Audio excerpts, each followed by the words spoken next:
እንዲያውም እኮ እከሌ የተባለው ታላቅ ዓሊም ቢድዓ ለሁለት እንደሚከፈል ተናግሯል ይላል። ማሻአላህ።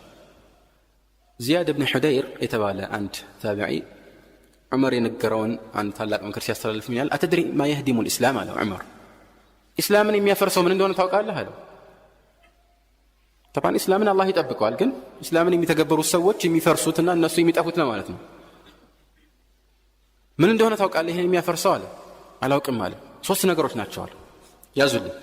አንደኛ ዘለቱል ዓሊም፣ የዓሊም ስህተት አለ። ምክንያቱም አንድ አዋቂ የሆነ ሰው ሰዎች በቁርአንያት እየተመለከቱ በሱ ጎዳና ላይ ለመጓዝ ሁሌም እንደ አርአያ ይከተሉታል። በዚህ ሁኔታ ላይ እሱ የሚሳሳተው ተራ ስህተት ለነሱ ትልቅ ቦታ ሊኖረው ይችላል።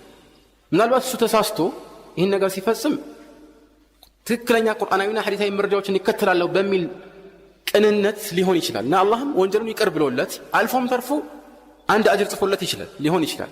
ففي الصحيحين من حديث عمرو بن العاص رضي الله تعالى عنه ملتني عليه الصلاة والسلام قالوا إذا حكم الحاكم فاجتهد فأصاب فله أجر وإذا أخطأ فله أجر. عند سو اجتهاد أدركه حق كاغنيا ሁለት ምን ያገኛል? አጅሮችን ያገኛል። አንደኛው ሐቅን የዋፈቀበት ወይም የገጠመበት፣ ሁለተኛውስ ጥረት ያደረገበት አይደለም እንዴ? ከተሳሳተስ የትኛው ይጎድላል? አንደኛው ጎደለ። ሐቁን የገጠመበት አጅር ጎደለ፣ ያኛው አጅር ግን አይጎድልም። ይሄ ግን እውነትን በመፈለግ በዚህ ጽኑ ፍላጎት ከጥረት ጋር በቅንነት ሲሳሳት ነው። ስለዚህ ይቅር ከማለትም አልፎ አላህ አንድ አጅር ሊጽፍለት ይችላል። ግን ከሱ በኋላ ይህ ስህተት መሆኑን አውቀው ከኋላው አይናቸውን ጨፍነው የሚከተሉት እስካሉ ሐቅን ካወቁ በኋላ ይህንን የሚሽሩ ሰዎች እንደሱ አንድ አጅር ሳይሆን ወንጀል ሊጻፍባቸው ይችላል። አደጋ ነው። ለዚህ ነው ዑለማው ዘለቱል ዓሊም ዘለቱል ዓለም። አንድ ዓሊም ሲሳሳት ከኋላው ብዙ ሰዎች ሊኖሩ ስለሚችሉ አብሮት ብዙ ህዝብ ሊሳሳት ይችላል።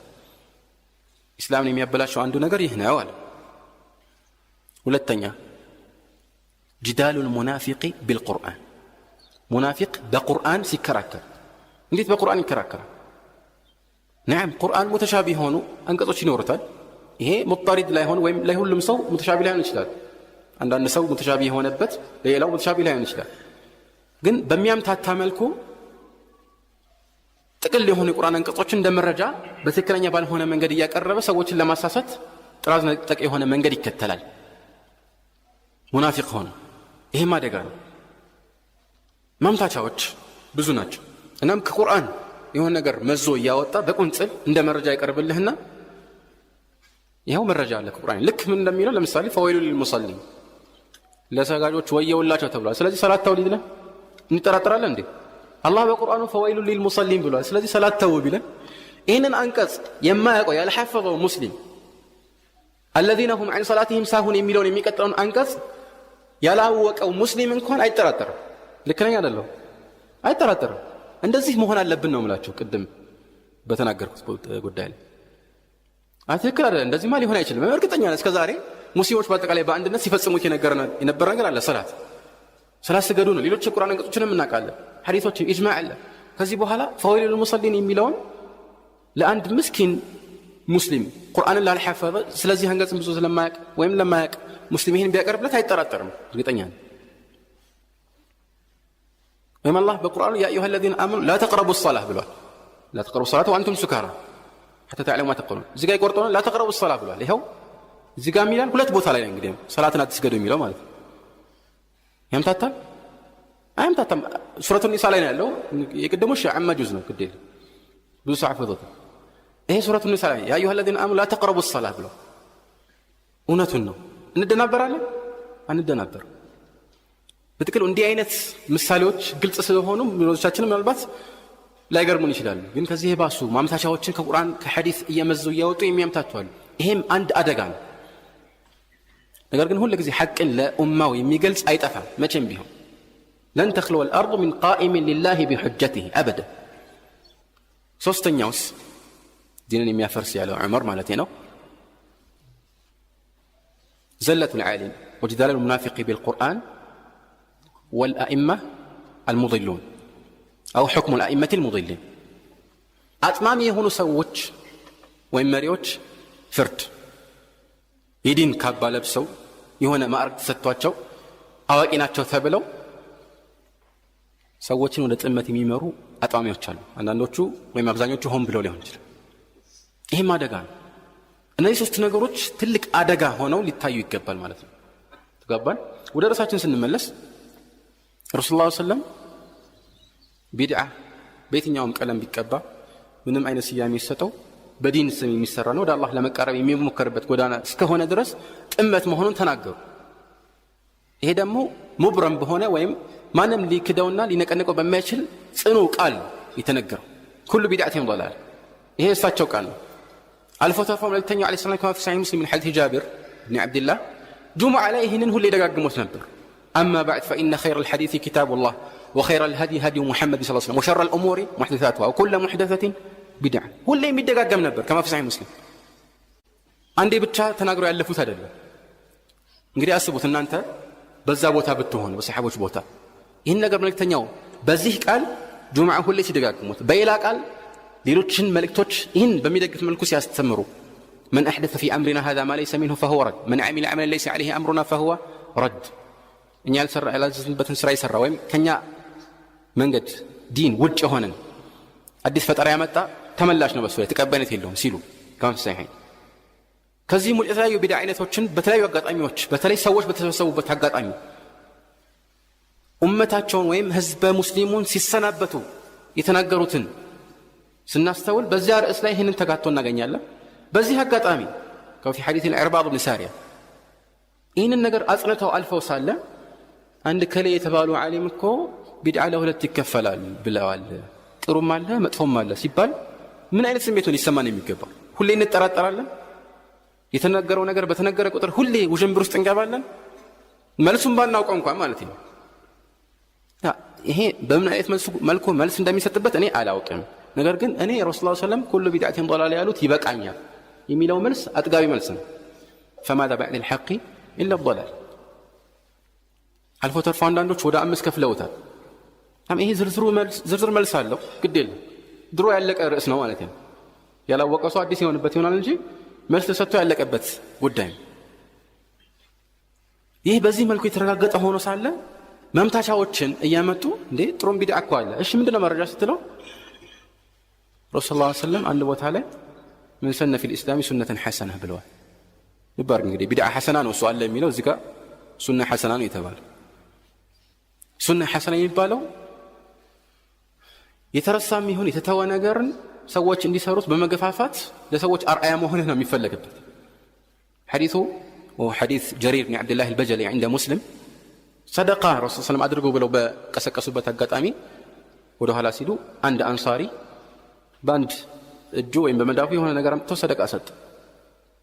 ይህን ሲያዩ መልእክተኛው ዐለይሂ ሰላም የሚቀድሙ ሐዲስ ተናገሩ። ከዛ በኋላ ሰዎች ተከትለው እሱን አርአያ በመከተል ይህን ስለፈጸሙ ሰደቃ አዲስ ቢድዓ ነው እንዴ? አይደለም፣ ሱና ሐሰና ነው። ይሄ ነው የሚፈለግበት። ሰዎች አንድን መልካም ስራ ረስተው ሳለ በዛ ጊዜ አንተ ብታስታውሳቸው በአንተ ምክንያት ይህንን ቢፈጽሙ አጅር አይቆረጥም። የነሱ አጅር ሁሉ ለአንተ ይሰጣል፣ የነሱ ሳይቀነስ እንዳለ ሆኖ ያን ያህል ይሰጣል ማለት ተግባባ። ሌላ መረጃ ምንድነው? ዑመር ብን ኸጣብ ኒዕማ አልቢድዓቱ ሃዚህ ብለዋል። ኒዕማ አልቢድዓቱ ሃዚህ ወይም ኒዕመት አልቢድዓቱ ሃዚህ ምንድነው አስመልክቶ ተራዊሕ ሰላት። ምንድነው ተራዊሕ ሰላት? ቢድዓ ነው ሱና ነው? ረሱላህ ሰለላሁ ዐለይሂ ወሰለም የሰገዱት እኮ ነው። 3 ሌሊት ሰግደውታል።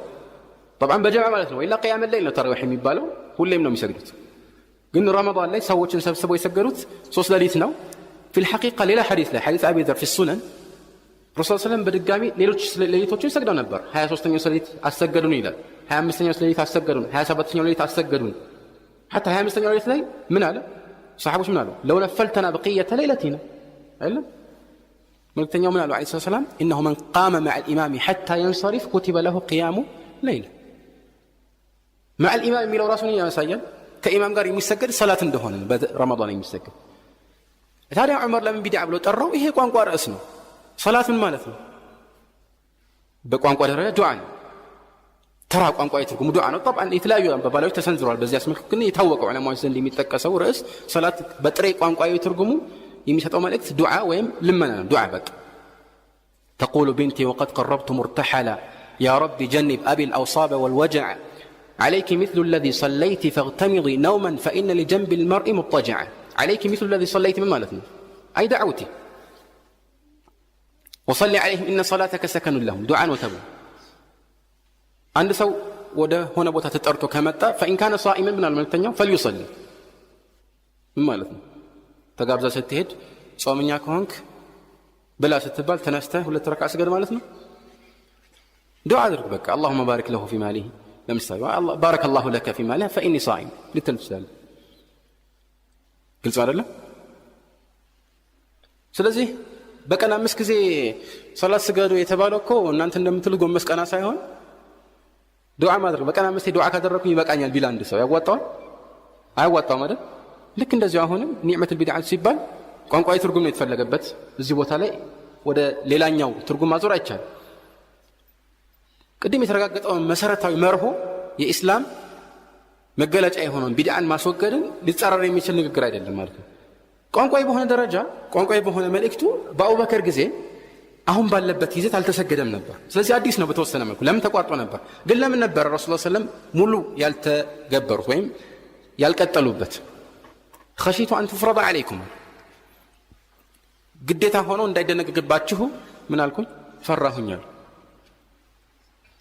طيب ረሱላህ ሰለላሁ ዐለይሂ ወሰለም ከሞቱ በኋላ ይሄ ፍራቻ አብሮ ይቀጥላል ወይስ ይቆረጣል ይቆረጣል ለምን በአቡበከር ላይ ወህይ ያወርድም በዑመር ላይ እንደዚህ በሌሎችም ላይ ስለዚህ ፈርድ አይሆን በቃ ሱናነቱ ተረጋግጧል ጻንቷል የተጀመረውን ዑመር ቀጠለው ሌላ ነገር የለም ቢድዓ ሰይአ አይደለም በቋንቋ ደረጃ ማለት ነው ወላ በዲን ሰይአ ሐሰና የለም ስለዚህ በቋንቋ ደረጃ ቢድዓ ሐሰና ሊባል ይችላል እኛ ጥላችን አሁን የቋንቋ ጥላ አይደለም እኛ ጥላችን ምን አይደለም ቢድዓ የሚለውን ቃል ተናገሩ አትናገሩ ቢድዓ የሚባለውን ቃል መናገር ይቻላል አይቻልም የሚለው አይደለም በዚህ አልተጣላንም ጥላችን ሌላ ነው ገብቷችኋል ሌሎችም ማምታቻዎች አሉ የታወቁ ማለት ነው እያንዳንዱ ሰፊ በሆነ መልኩ መልስ ተሰጥቶበታል ከድሮ ጀምሮ ግን እንደ ማምታቻ ማንንም ያምታታ አይችልም ግልጽ ነው ሸይጣን ቢቻለው ሰዎችን ወደ ሽርክ ወጥመድ መጣል ሲሳነው ወደ ሁለተኛው ወደ ቢድዓ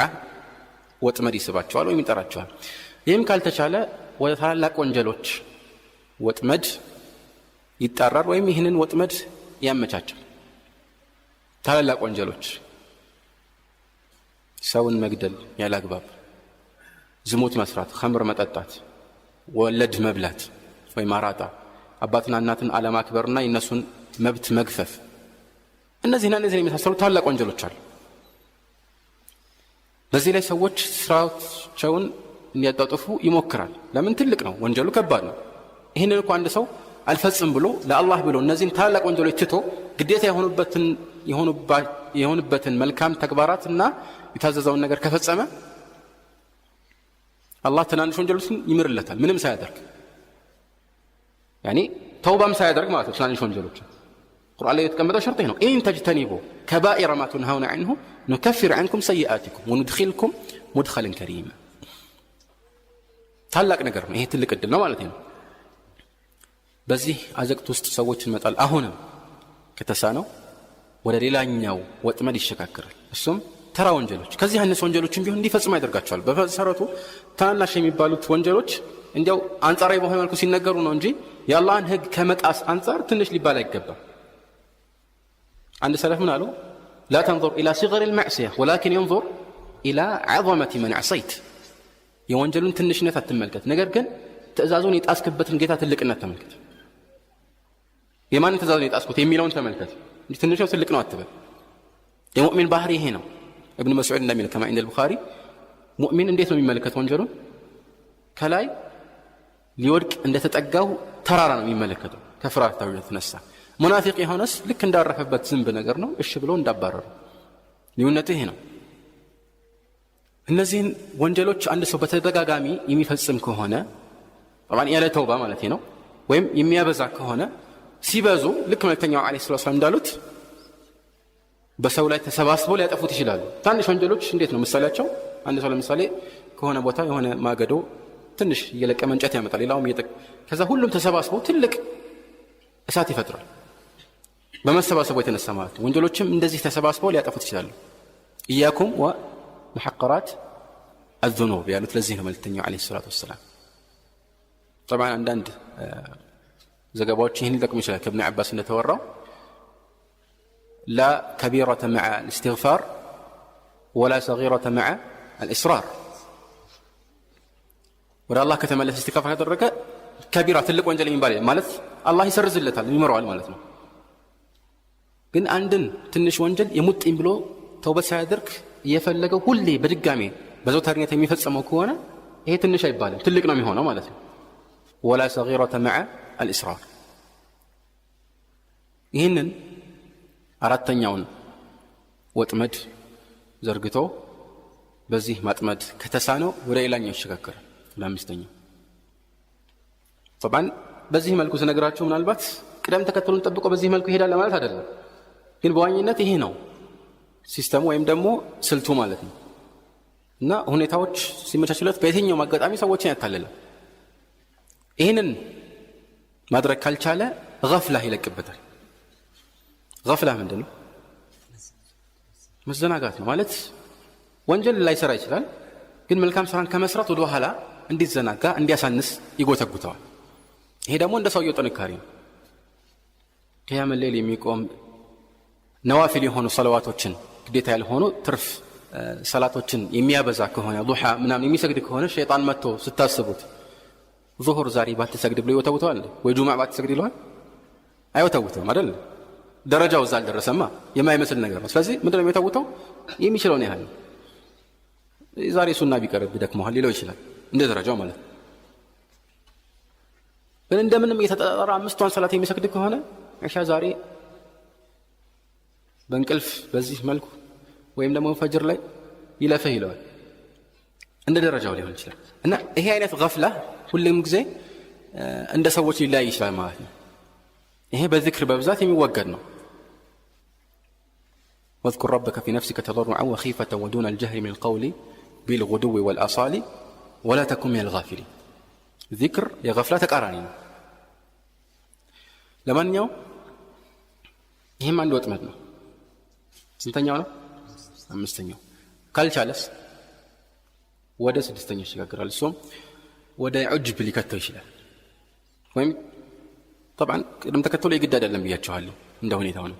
ወደ ዑጅብ ሊከተው ይችላል። ምንድነው ዑጅብ? ወይም ኢዕጃብ المرء بنفسه ራሱን ከፍ አድርጎ እኔ እኮ ስንት ዓመት ዋሽቼ አላቅም፣ ወንጀል ሰርቼ አላቅም፣ ስንት ዓመት ሱና አምልጦኝ አያቅም፣ ወይም ጀማዕ ሰላት ስንት ወር ሳያመልጠኝ ሰግጃለሁ፣ እኔ እኮ ከእናንተ የበለጠ ስንት ሐዲስ ሐፍጃለሁ፣ ቁርአን ሐፍጃለሁ። ከፍ ከፍ አድርጎ ራሱን እንዲያይ ያደርገዋል። አንተማ አልችልህም ይለዋል ሸይጣን መጥቶ ማለት ነው። እሱም እውነትም እኔማ ሸይጣን አይችለኝም ይላል። ሳያስበውን ያህል ይደነቃል። ራሱን እያከበረ ይሄድና ራስን ደግሞ በዚህ መልኩ አጉልቶ መመልከት ሌሎችን አሳንሶ ማየትን ያስከትላል። አደጋ ነው። ይህንንም ካልቻለ ሌሎችንም ካልቻለ ሌላም መንገድ ይሞክራል። ምንድነው ይሄ? ሰባተኛው መንገድ የተለያዩ ስራዎችን መልካም ስራዎችን ሲሰራ ቅድሚያ የሚሰጠው ይበልጥ አጅር የማያስገኝለት እንዲሆን ይጎተጉተዋል።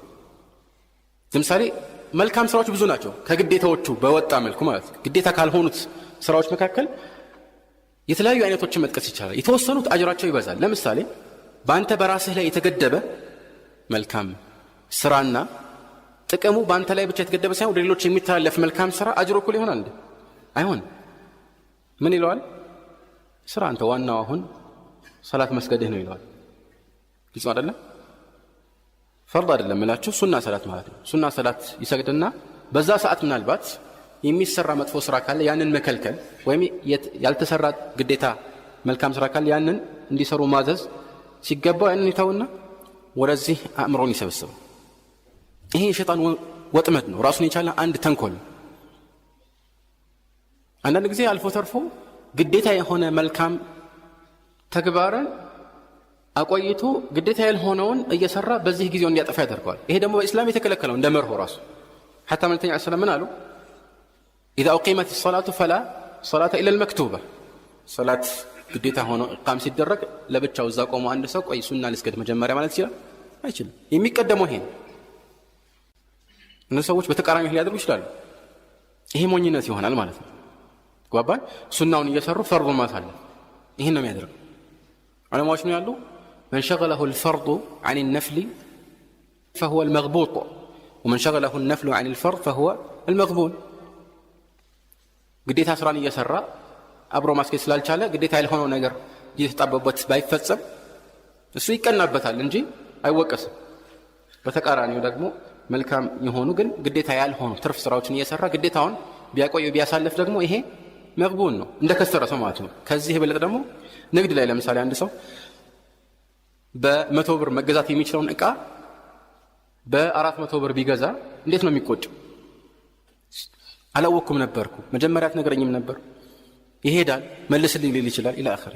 ከዚህ የበለጠ ግን የሚቆጭበት ነገር ወይም ሊቆጭበት የሚገባው ነገር ይህ ነው።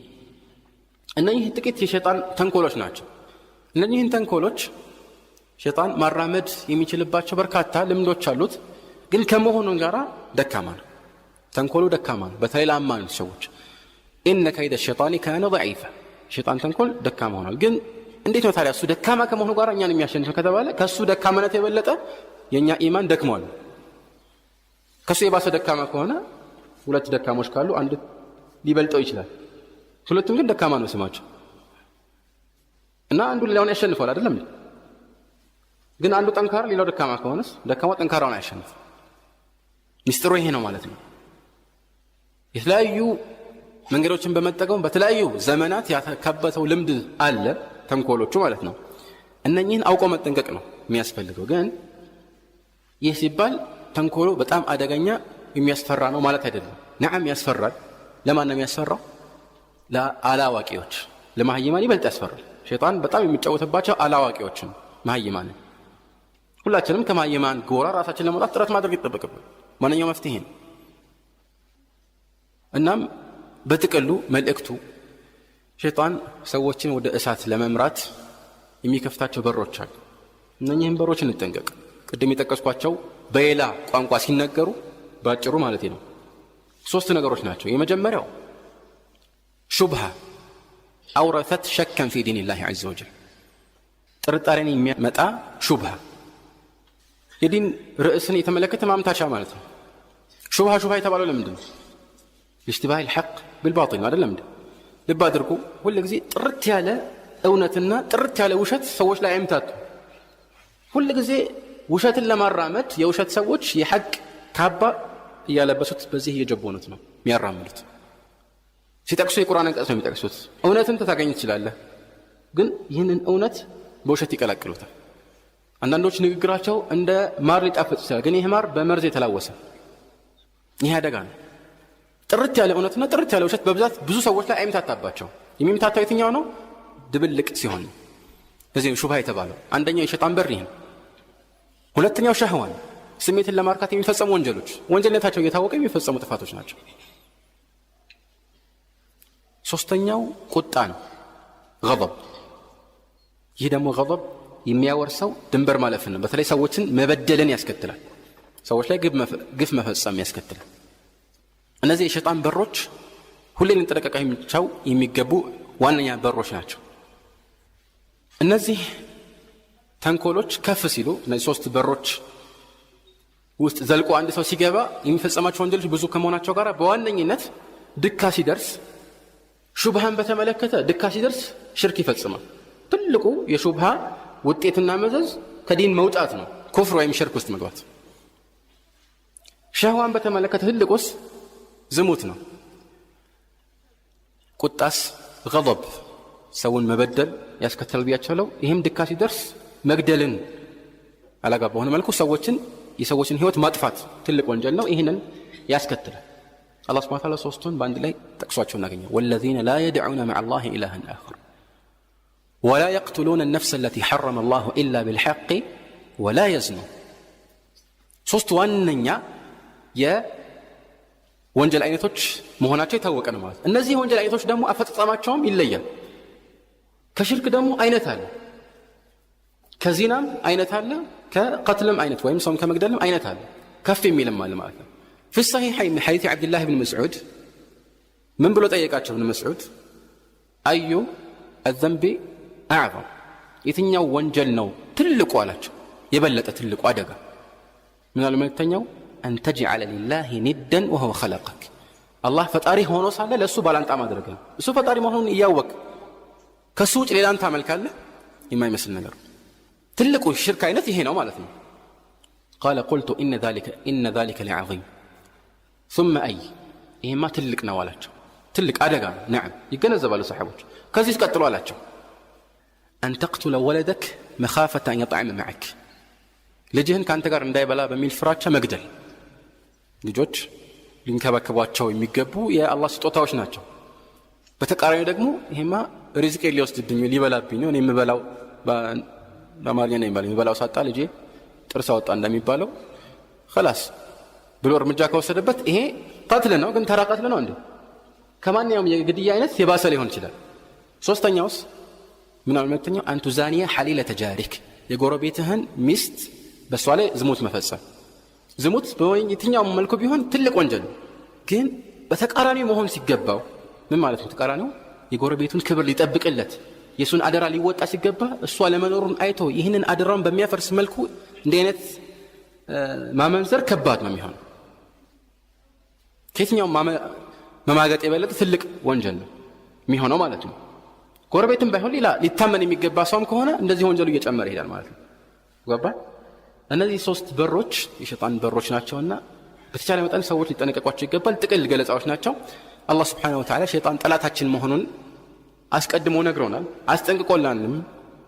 إن الشيطان لكم عدو فاتخذوه عدوا إنما يدعو حزبه ليكونوا من أصحاب السعير ሸይጣን ጠላታችሁ ነው፣ ጠላት አድርጋችሁ ያዙት። ወዳጅ አድርጋችሁ አትያዙት ማለት ነው። ጠላትን እንዴት ነው ጠላት አድርገህ የምትይዘው? ጠላቴ ነው ብሎ ስም መሰየም ይበቃል? አይበቃም። ጠላት ከሆነ ጠላት ነው፣ ይጠላል። የሱን ትእዛዝ መራቅ ከሱ መንገድ ራስን ገሸሽ ማድረግ ነው። ወዳጅ ከሆነ አብሮ መውደድ ነው፣ እሱ የሚለውን መፈጸም ነው። ኢነል ሙሂበ ሊመን ዩሂቡ ሙጢዑ አንድ ሰው የሚወደውን አካል ትእዛዝ በጣም ይፈጽማል። ይሄ ደግሞ ከባድ ነው። አላህ ወዳጃችን ሆኖ ሳለ የሱን ወዳጅነት አንፈልግም ብለን የሸይጣንን ወዳጅነት ከመረጠን ከባድ ክስረት ነው። አፈተተኺዙነሁ ወዙርየተሁ አውሊያአ ሚን ዱኒ ወሁም ለኩም ዐዱው ቢእሰ ሊዛሊሚነ በደላ እሱንና ዝርያዎቹን ጠላቶቻችሁ ሆነው ወዳጅ አድርጋችሁ ትይዟቸዋላችሁ። ሌላ ቦታ ላይ ወመን የተኺዝ ሸይጣነ ወልየን ሚን ዱኒላሂ ፈቀድ ኸሲረ ኹስራነን ሙቢና ትልቅ ግልጽ የሆነ ክስረትን ከስሯል። ከአላህ ውጭ ሸይጣንን ወዳጅ አድርጎ የተቆናኘ ካለ ይላል አፈተተኺዙነሁ ወዙርየተሁ አውሊያአ ሚን ዱኒ ወሁም ለኩም ዐዱው ቢእሰ ሊዛሊሚነ በደላ ለእነዛ በዳይ ለሆኑ ሰዎች ምንኛ የከፋ ቅያሪ ነው። አላህን ትቶ ወደ ሸይጣን ማዞር ማለት ነው ፊትን። ይህ በቃል የሚነገር አይደለም። ሸይጣን ጠላቴ ነው አላህ ወዳጄ ነው ተብሎ የሚያልቅና በአራት ነጥብ የሚዘጋ ነገር አይደለም። አላህ Subhanahu Wa Ta'ala በሰማነው የምንጠቀም ያድርገን። هذا والله اعلم وصلى الله على محمد. الله أكبر الله أكبر الله أكبر لا إله إلا الله الله أكبر الله أكبر ولله الحمد الله أكبر.